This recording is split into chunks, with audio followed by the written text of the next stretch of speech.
Like, to me, if I'm Jared Bandera, it's go to Takedown City, bro. Go to Takedown City. And he's had to deal with a lot this week, and it's a lot of jet lag, time travel, just time travel. I mean, look, when you initially think of Carl Roberson, you think about a guy who a kickboxing background. Fraud. Him saying he's from a kickboxing background and looking to grapple every opportunity is a big red flag for me.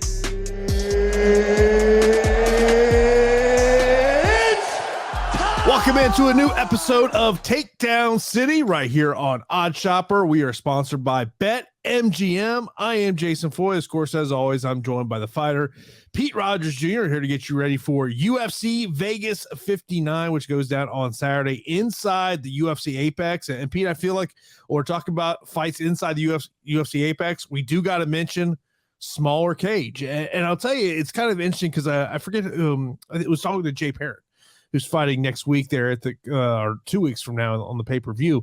And he had talked about it. He was talking about how the smaller versus the bigger cage. Mm-hmm. And he talked about how with the smaller cage, really how footwork is so key for these fighters. But he also said, it also helps out fighters who want to go for the clinch. Oh, absolutely. Yeah, for sure. I mean, and weight classes too, like it's a couple steps and heavyweights are clinching. So you always have to take that into consideration.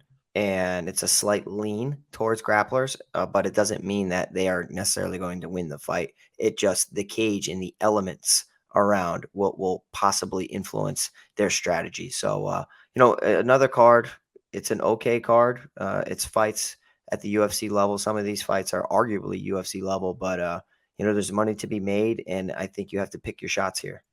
Yeah, and we got to talk about when we're talking about from a betting strategy perspective, that smaller cage has to come into how we develop some of these fights, especially if you think it's a fight that's going to be more of a grappling base, or maybe there may be one fighter who wants to get this fight up against the fence. And, because the one thing when you think about this smaller octagon, you think of the black line where basically you're about 1.5 feet away from your back being up against the fence. So something to kind of think about there. Of course, we are sponsored by BetMGM. We'll talk about the great offer that BetMGM has for the Takedown City listeners. Of course, be sure to smash that thumbs up button. If you're not subscribed to Odd Shopper, be sure to do that. Hit that notification bell so you know when a video has been uploaded to the channel. We got you covered each and every day for all your betting needs here at Odd Shopper. Of course, we're going to break down UFC Vegas 59, the main card. We're going to start with the first fight of the night, and then we're going to work our way up into the main event, which, of course, is a light heavyweight matchup between Thiago Santos and Jamahal Hill. And we will start off with in the female division here, as we are going to have Ariane Lipski, who is a minus 175 betting favorite, as she takes on Priscila Cachoeira plus 145. And Pete, this is, look, how often have me and you've talked about in UFC female fights, statistically, they typically go over 2.5 rounds, about 60% of the time, sometimes a little bit more.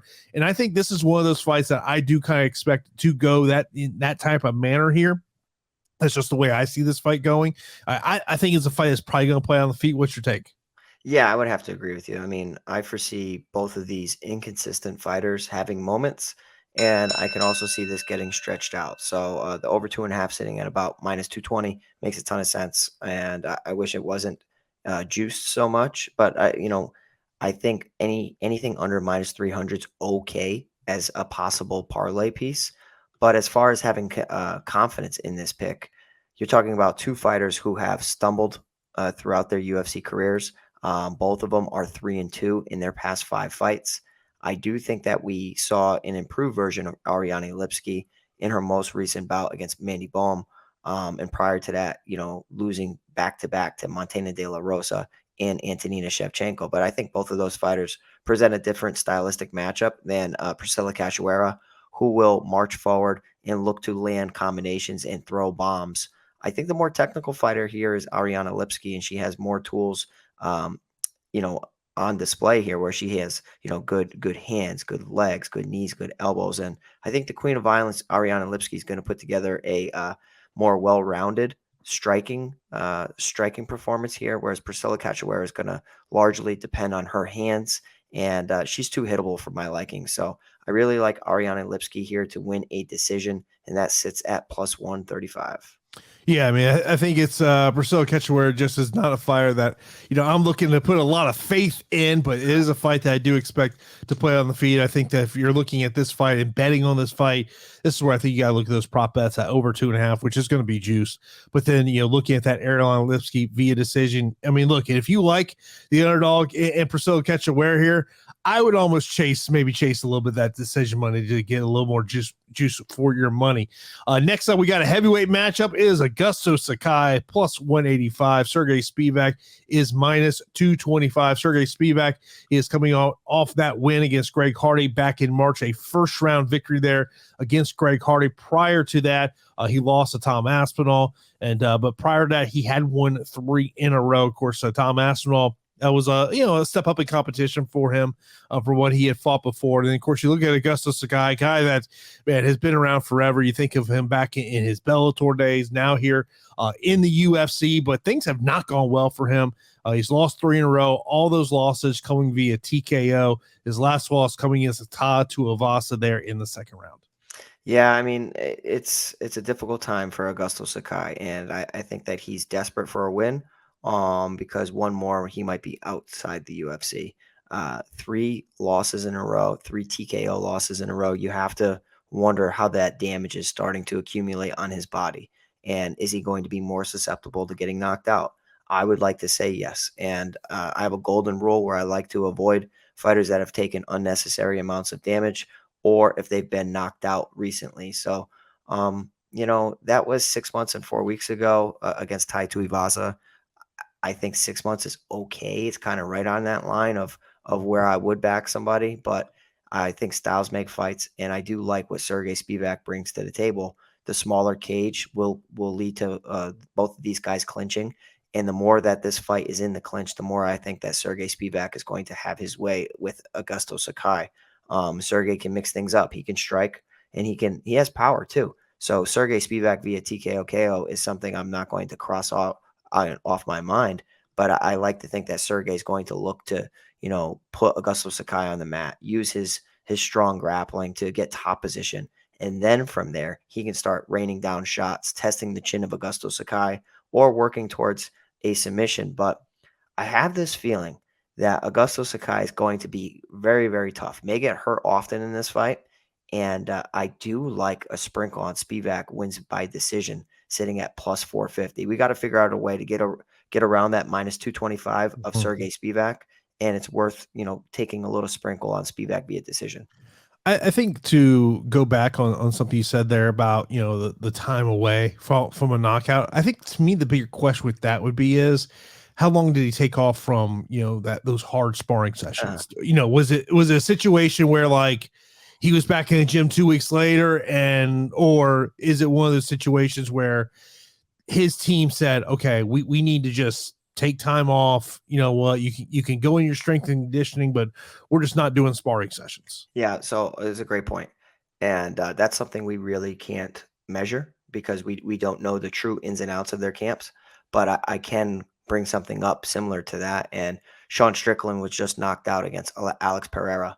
And I believe it was a week after he was hard sparring because he posted a photo of him bleeding from his nose with a swollen eye, saying there's nothing better than hard sparring. And it's like, yeah, that is the worst move for your career.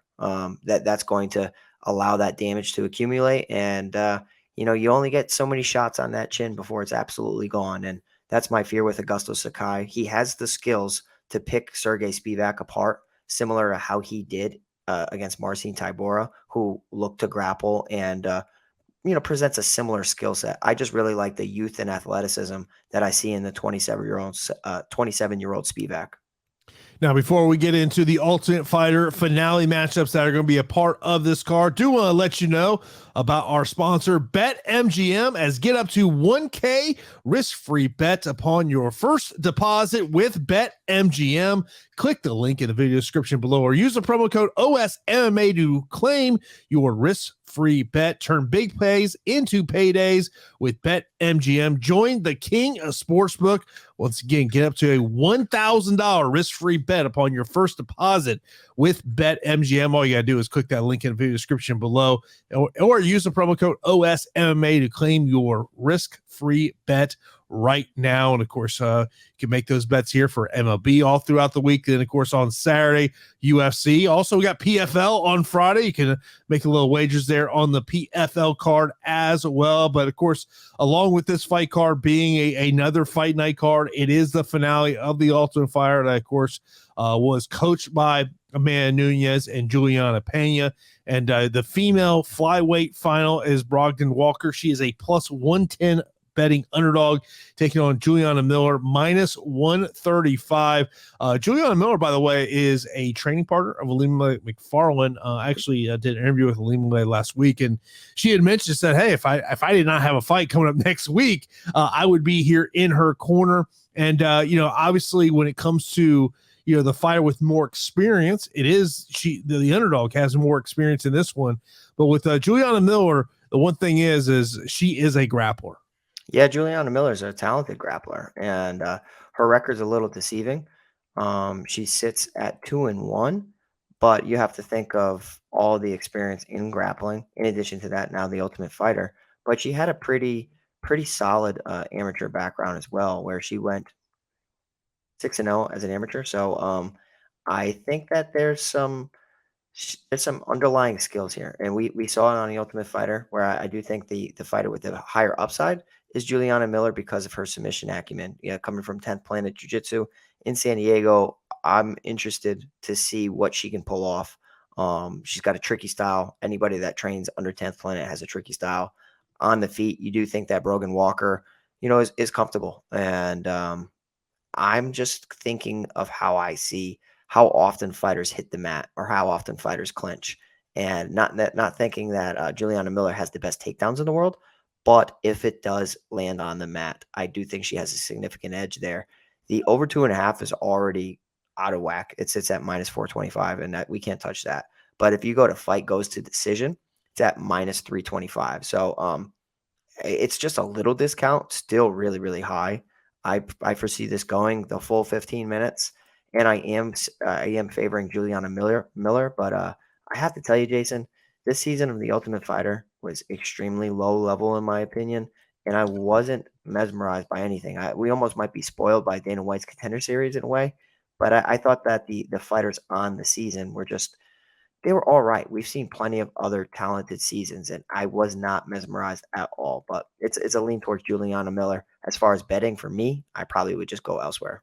Yeah, I mean, as I watched this season of The Ultimate Fighter, because I did know some fighters who were competing on this season, one of the things I kind of thought, what was going on back in my mind is like, are these fighters that are going to be in the UFC 3 fights from now, 4 fights from now? It's, I mean, you look at someone like a Juliana Miller, you're talking about your fourth professional fight is a UFC fight. You kind of wonder about, if she does get the win here, how they develop her.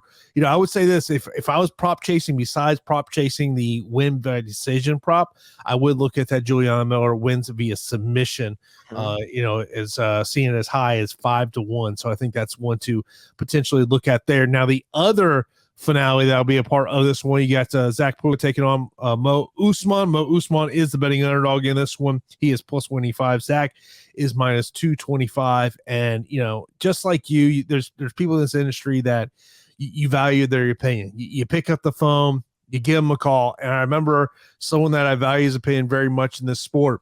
I call him when they announced who was going to be on the Ultimate Fighter, and he said Zach's the favorite to win it. Yeah, I mean, I like to hear that because Zach Pauga's good. He's really good, man. His striking's pretty awesome. He's able to control range and distance well. Coming from a very, very strong team at Team Elevation. I like what I saw. I really did. And undefeated as an amateur, undefeated as a pro. You even think about getting a victory over Marcus Perez. That's pretty good, especially when you're 4-0. So I'm going to be picking Zach Pauga here. And as long as he can keep the fight on the feet, I think it's his fight to lose. Mohammed Usman, obviously with a notable last name. I wonder if that's going to lead to some more shots on Usman. But Zach Pauga is definitely a guy where I will be considering betting him. But again, I do view this season as extremely low level. So I'm going to be very, very careful. But minus 225 is okay from the striking that I have seen. This may come off in the wrong way. Okay. You know how I've always said Antonina is not Valentina? Yeah. That this is that situation. Yeah, it makes sense. Mohammed Usman is not his brother, Kamaru Usman. Now, Zach is really a light heavyweight. He's not a heavyweight. I mean, you know, I would imagine that if he gets to win here, you'll see his first, you know, his quote unquote first official UFC fight will be at the light heavyweight division. It won't be at the heavyweight division. This could be a fight that I would almost say you might want to look at the live betting market, because if Mo Usman can get off to a good start, you might get a better price on Zach, you know, at the end of the first round. I like that a lot because you know, looking at Mohammed and seeing how he fights, he's going to bring it, and he's going to wing big shots, that big right hand, and also, you know, look to possibly take Zach down, especially when he gets hit. So that minus 225 sitting on Zach is probably going to diminish, especially because Mohammed Usman is extremely intimidating and he looks the part. So a strong opening round or a strong first half of the round could result in a lot of people hammering the line. And I would be willing to bet that Zach Pauga has the better gas tank of the two, training at Team Elevation and also just being the more well-rounded guy at this point. And you mentioned about training at Team Elevation. He's Curtis Blade's main training partner. Yeah, I mean, come on, man. Like, if you can defend or you can train with Curtis Blades, I would imagine that you've learned to defend some takedowns. So, no, you don't say. Yeah, I think that Mohammed Usman is going to be shooting, looking to swing the big right hand into a takedown. And I don't necessarily know if he's going to have a lot of success. And even if he does take him down, I'm pretty sure that if you get taken down by Curtis Blades in training, you're working on getting back up. And it's not going to be the same as it is in training. So I'm backing Zach Pauga pretty heavily here. And I think the other thing to notice is that the filming for this reality show ended a while ago. So all four of these fighters have plenty of time to get ready for this matchup. Of course, we do have a giveaway going on, as post a correct fight pick in chat, and you can win a free week of our premium betting picks package, as we will select one random winner who correctly predicts the winner of any fight on the card. Good luck to you. And last week, our winner was Anthony Orlowski, who picked Brandon Moreno to go out there and get the win. And Brandon Moreno, of course, getting that job done there in the third round. Man, you know, massive cut that he suffered there in that third round. But man, just I know you and you with your striking pedigree. That I'm sure that liver shot. I gotta imagine back in the Heat household. Oh, that Saturday night, that was kind of the ooh. It was a beauty. It was a beauty. Yeah, we definitely appreciate strong striking, and you know, it was nice. And he went to the well over and over and over. That wasn't the first time he threw that kick. He threw that kick plenty of times. So I think it's important for fighters to know that it's okay to not have extreme success on some of your shots. You know what I mean? Like if you throw that overhand right 6 times, that 7th time might put the fighter out. So, you know, stick to the strategy, stick to what works for you. And sometimes all it takes is one correct timing. Timing's everything. And the timing of that shot was perfect. Hey, stick with what's working for you until they prove they can stop it. I mean, it's like, you know, I was going back and I was watching the main event last week, and that right hook that Amanda Nunez just kept throwing and landing and throwing and landing, throwing and landing. It's one of those things of, what am I getting this look for? No, it was a spectacular performance. And I felt like the biggest donkey in the world for backing Juliana Pena. That was a career best, Amanda Nunez, and she looked incredible. He had the strategy, switching stances, putting the power hand forward so that anytime Pena robotically punched forward, she got hit with that gorgeous check hook and then that step back right hand. So, I mean, it was a flawless performance. She looked absolutely amazing. But I mean, let's be honest about it. We all naturally have recency bias in our mind. I mean, because we constantly remember the last thing that we saw. I mean, and look, like there was a lot of questions heading into that fight of, okay, where is Amanda Nunez at this point in her career? Are we seeing the downfall well, I mean, we now saw what she went out there and did. I mean, it's just naturally as we're, breaking down a fight and figuring out how we think the fight's going to go. I mean, that recency bias comes in. Yeah, and I'll tell you what, like I bit too much into the whole narrative and everything surrounding it and all the other stuff of switching the camps and what she was saying in interviews and all the other stuff, the falling out with the best team in the world, American Top Team. And I just put too many eggs in that basket thinking that like, man, this girl's like having like a midlife crisis. And now you expect her to overcome instead of sticking to my guns and just dedicating everything towards fight film. And the first encounter between those two was not pretty, but if round one was anything, could she duplicate that for a couple rounds? And turns out she could, man. She looked damn good. Yeah. Let's move on to the co-main event of this fight card. It's a fight that interests me the most on this fight card. That's Vicente Luque taking on Geoff Neal. Vicente Luque, a minus 190 betting favor in this one. Geoff Neal plus 155. And of course, Vicente Luque has been at the top of this division. Always kind of been that one or two wins away from getting into a title matchup here.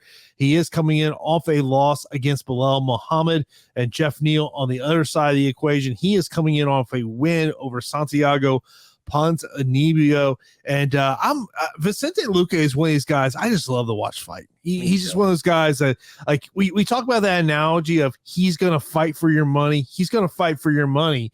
But this is one of those fights that I do like Vicente Luque to win the fight. But to me, I'm more looking at the Luque wins via decision prop, which is sitting at plus 240, because the last time Geoff Neal was stopped was in a fight outside of the UFC when he lost to Kevin Holland back in 2017. He kind of has shown to be a durable guy. I mean, the decision losses he had against Neil Magny and Stephen Thompson. I mean, look, we all know Vicente Luque has got that power, but I feel like one of the things that we don't talk enough about when it comes to Vicente Luque is his jiu-jitsu.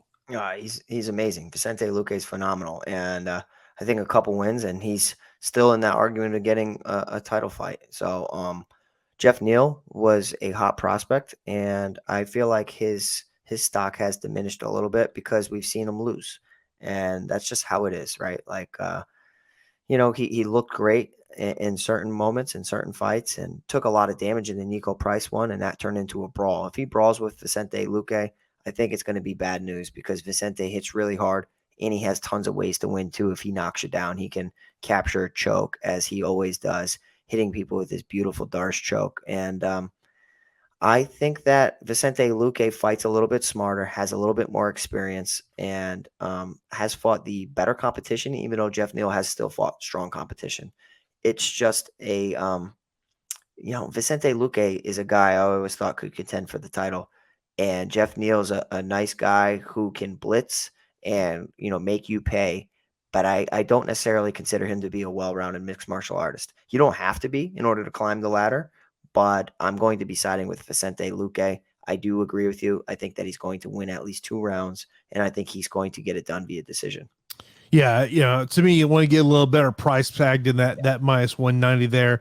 But look forward to seeing this one. And then, of course, the main event. And I feel like, that conversation we were just having like a couple minutes ago about recency bias. Like, I feel that's like kind of a great conversation on definitely on one side of this fight when it comes to Thiago Santos, who is the betting underdog in this one, plus 225, Jamahal minus 275. The one thing about Thiago, and you think about, this is a guy that, man, who knows how different it goes if he doesn't blow out his knees there against John Jones. But, he has not done well, in the past couple of years. That loss to John Jones, split decision loss, submitted by Glover Teixeira, decision loss against Alexander Rakic, does have a win against Johnny Walker, and he's coming in off that loss against Magomed and Kalaev. Of course, when you look at all those fighters, are all the top of the division here. For Jamahal, he is coming off back-to-back wins against Jimmy Crute and Johnny Walker. Made that mistake against Paul Craig of going to the ground with Paul Craig, which we all know that's not what you want to do here. But I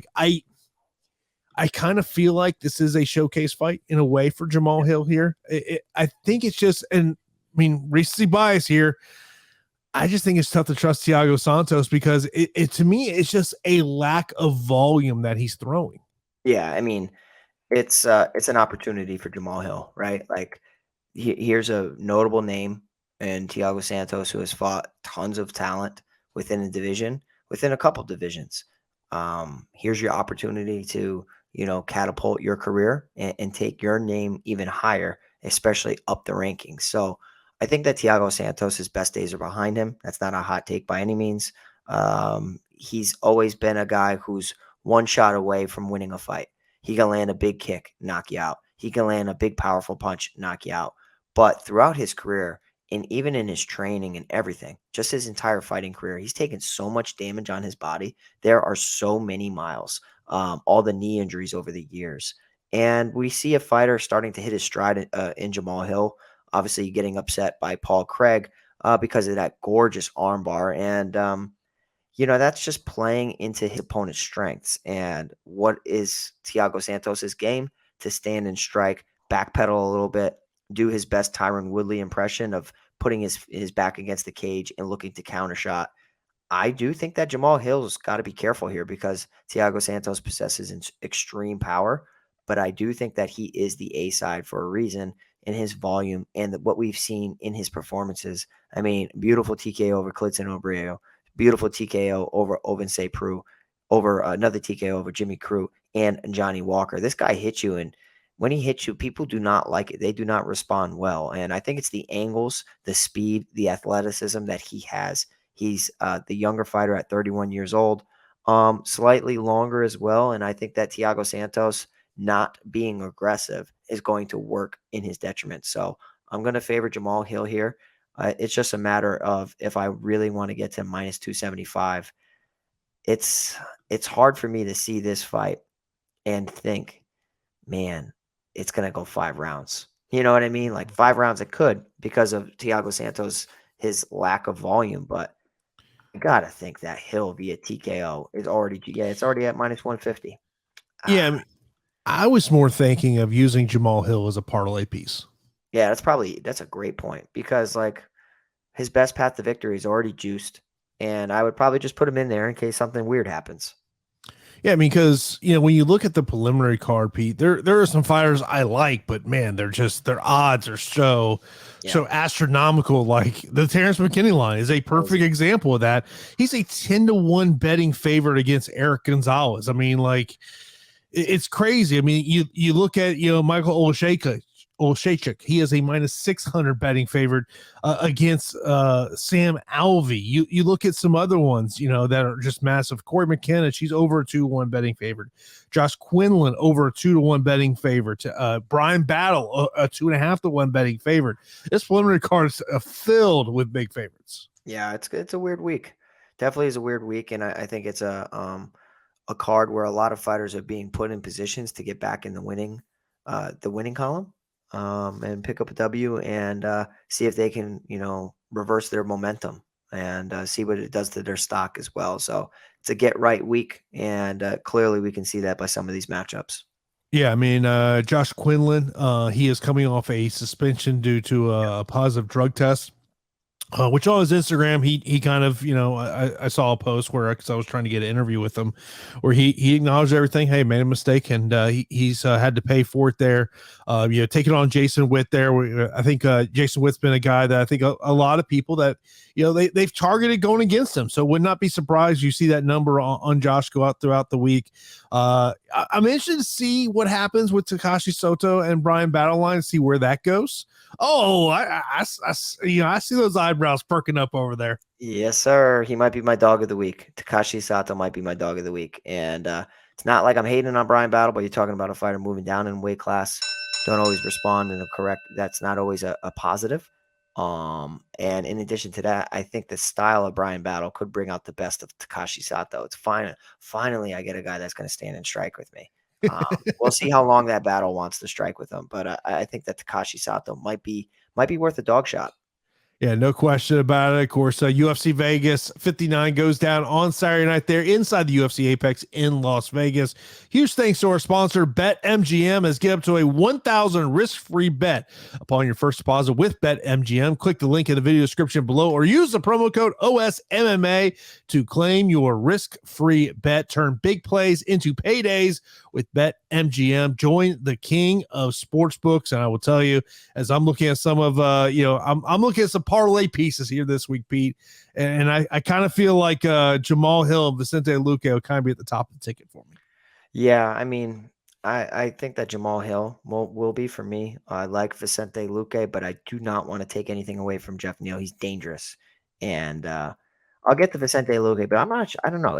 I can see that actually, backfiring in a couple years back. You know what I mean? Where Geoff Neal is just riding so much momentum that he could upset Vicente Luque. We'll have to see how Luque responds to that loss against Bilal Mohammed. Of course, so we appreciate everyone tuning in here for this week's episode of Takedown City. Of course, be sure to smash that thumbs up button. That really does help us a lot as well. Of course, subscribe to Odd Shopper right here on YouTube. And we appreciate everyone tuning in here for Takedown City. For the fighter, Pete Rogers Jr., I am Jason Floyd. Hopefully everyone has a great week and look forward to seeing the fights here on Saturday for UFC Vegas 59.